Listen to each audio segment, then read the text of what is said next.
আসসালামু আলাইকুম। এটা হলো আমাদের পাকুল্লার ঐতিহ্যবাহী মসজিদ। আমাদের এই পাকুল্লা মসজিদটি অনেক সুন্দর এবং কারুকার্যে ভরপুর। অনেক প্রাচীনতম এই মসজিদটা দেখতে অনেক সুন্দর লাগে। এই পাকুল্লার ঐতিহ্যবাহী মসজিদটি অবস্থিত হলো পাকুল্লা বাজারের পশ্চিম পাশে আর জমিদার বাড়ির দক্ষিণ পাশে। এই মসজিদটি দেখতে অনেক সুন্দর। এই সাদা কালার করণের কারণে এই মসজিদটি আরও অনেক সুন্দর দেখাচ্ছে।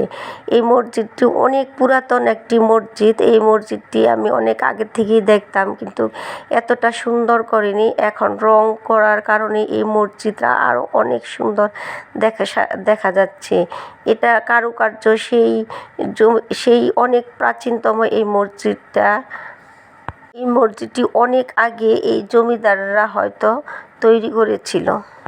ছোটোবেলায় যখন এখান দিয়ে যেতাম তখন এই মসজিদটি তেমন একটা রং করা ছিল না, তবুও দেখতে অনেক সুন্দর ছিল। এই মসজিদটা অনেক কারুকার্যময় মসজিদ। এটা আমাদের পাকুল্লা জমিদার বাড়ির মসজিদ। আর এই মসজিদটা অনেক আগে তৈরি করা হয়েছে। কত সালে তৈরি করা হচ্ছে সেটা আমি বলতে পারলাম না, তবে এই মসজিদটা অনেক সুন্দর একটি মসজিদ।